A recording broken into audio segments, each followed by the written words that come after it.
Bismillahirrahmanirrahim. Assalamualaikum warahmatullahi wabarakatuh. Hari ini kumpulan kami ingin membincangkan sebuah tajuk yang berbunyi Islam menutup pintu-pintu kemusyrikan. Baiklah, seperti yang kita tahu, perbuatan syirik merupakan satu dosa besar dan sebagai seorang umat Islam perlu mengelakkan daripada melakukannya. Untuk mengetahui beberapa amalan-amalan yang membawa kepada kemusyrikan ini, ayo kita lihat dengan lebih lanjut dalam perbincangan ini. Berlebih-lebihan dalam mengagungkan Nabi Muhammad SAW. Nabi melarang berlebih-lebihan dalam memuliakan dan memujinya. Dalam riwayat Bukhari, Rasulullah bersabda, "Janganlah kalian berlebih-lebihan memujiku sebagaimana orang-orang berlebih-lebihan terhadap anak lelaki Maryam. Sesungguhnya aku hanyalah seorang hamba Allah. Maka hendaklah kalian mengatakan hamba Allah dan Rasulnya." Hadis di atas menjelaskan bahawa jika Rasulullah melihat atau mendengar apa-apa yang membawa kepada berlebih-lebihan ke atas diri baginda, maka baginda akan menegur dan membetulkan perkara yang salah. Nabi juga pernah menafikan sifat yang pernah diperkatakan kepada baginda dengan sifat yang dimiliki oleh Allah. Rasulullah bersabda, "Dan apabila seorang lelaki berkata kepadanya, atas kehendak Allah dan kehendak engkau, baginda, dia berkata, adakah engkau telah menjadikan Tuhan sebagai tandingan bagiku? Katakanlah, Masya Allah sahaja." Hadis riwayat An-Nasai. Perbuatan berlebih-lebihan dan mengagungkan Rasulullah adalah tindakan yang dilarang dalam Islam. Hal ini kerana perbuatan mengagungkan hanya boleh disandarkan kepada Allah Subhanahu Wa Taala.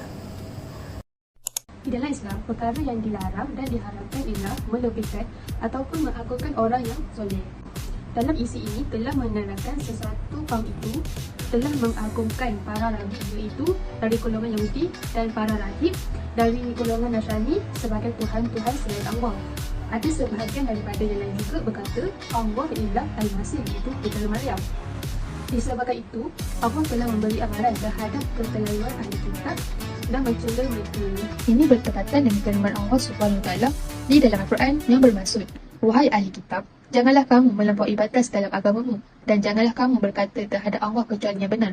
Sesungguhnya Al-Masih Isa putera Maryam itu adalah utusan Allah dan yang diciptakan dengan kalimahnya dan disampaikannya kepada Maryam dan dengan tiupan roh darinya. Maka berimanlah dengan Allah dan Rasul-Rasulnya dan janganlah kamu mengatakan Tuhan itu tiga. Berhentilah dari ucapan itu lebih baik bagi kamu. Sesungguhnya Allah Tuhan yang Maha Esa, Maha Suci Allah daripada anggapan mempunyai anak.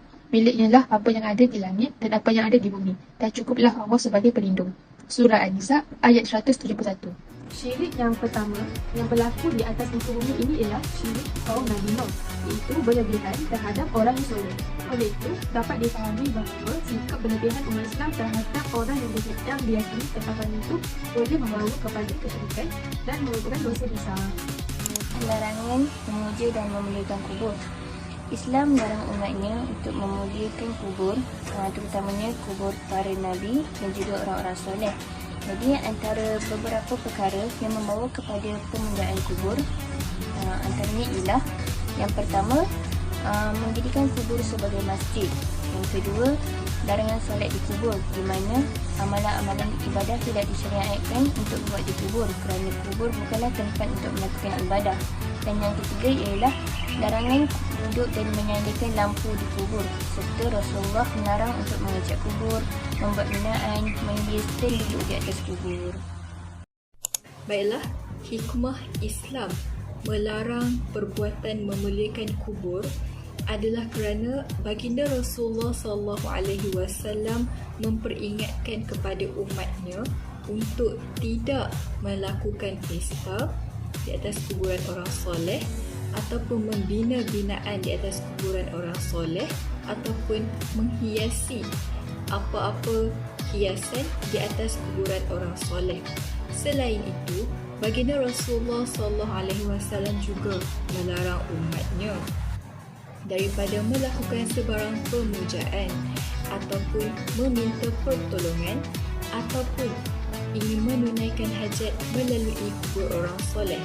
Sesungguhnya Allah Subhanahu Wa Taala itu Maha berkuasa di atas sesuatu. Penyembahan selain kepada Allah iaitu mencari berkat daripada pokok-pokok dan batu-batu.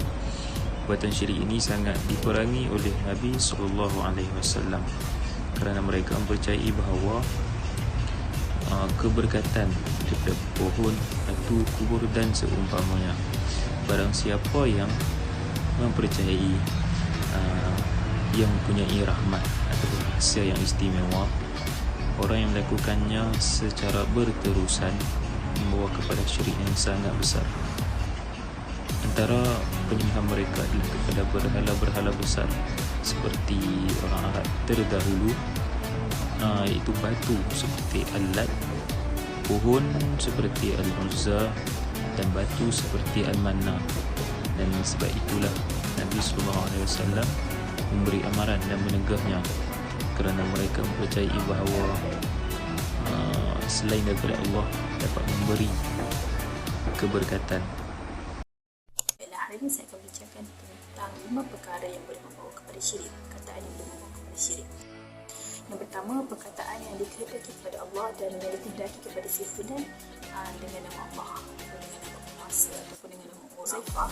Meriwayatkan daripada Rasulullah SAW bersabda, janganlah kamu berkata apa yang Allah kehendaki dan apa yang dikehendakikan si fulan, tetapi katakanlah apa yang Tuhan kehendaki, maka itu yang dikehendaki oleh si fulan. Yang kedua adalah perkataan yang mana bukan kerana Allah dan fulan, ataupun aku bertawakal kepada Tuhan dan kamu, dan ungkapan-ungkapan yang serupa dengan itulah. Mana Ibn Abbas berkata dalam tafsirannya firman Allah Subhanahu Wa Taala dalam surah Al-Baqarah ayat 22 yang bermaksud, kerana itu janganlah kamu mengadakan sekutu-sekutu bagi Allah Subhanahu Wa Taala. Yang ketiga adalah memberi nama dengan nama Allah atau dengan nama yang tidak layak kecuali hanya untuk Allah Subhanahu Wa Taala. Abu Daud meriwayatkan mengenai Abu Syuraih bahawa beliau digelar sebagai Al-Hakam, maka Nabi Muhammad SAW berkata kepadanya, sesungguhnya Allah adalah Al-Hakam dan Tuhannya adalah Al-Hakam. SAW telah menukar namanya daripada Al-Hakam dengan memberikan nama beliau menggunakan nama anak sulungnya iaitu Syuraih, dan beliau dipanggil sebagai Abu Syuraih sehingga hari ini. Selain itu daripada Abu Hurairah daripada Nabi Muhammad SAW bersabda, nama yang paling hina di sisi Allah SWT adalah seseorang yang disebut sebagai Raja Harta, di mana tak ada pemilik selain daripada Allah SWT. Dalam sebuah riwayat, orang yang murkai Allah pada hari kiamat, jadi membuatnya murka dan murka kepadanya adalah seseorang yang digelar sebagai Raja Harta. Sebabnya ia berujuk kepada Raja segala Raja. Yang seterusnya kita ada menamakan anak dengan nama Abdul, iaitu hamba selain daripada Allah. Mana para ulama telah sepakat mengharamkan seluruh nama yang ditakbir ataupun diperhambakan pada selain Allah seperti Abdul Umar, hamba Umar, Abdul Kabah, hamba Kabah dan seumpamanya, kecuali nama Abdul Muttalib. Yang terakhir kita ada mencela masa atau zaman sewaktu mengalami kesulitan ataupun sebab Allah SWT berfirman, anak Adam menghina masa dan aku adalah masa, di mana masa itu berada dalam tangan kuasa yang berputar pada malam dan siang. Alhamdulillah, jelaslah sudah amalan-amalan yang telah dibincangkan sebentar tadi merupakan amalan-amalan yang mampu membawa kepada pintu kemusyrikan. Sebagai seorang umat Islam, perlulah peka terhadap amalan-amalan ini. Hal ini kerana dalam kita beribadat kepada Allah tanpa kita sedari, kita telah melakukan kemusyrikan kepada Allah, dan perkara ini perlulah dielakkan. Akhirul kalam. Wassalamualaikum warahmatullahi wabarakatuh.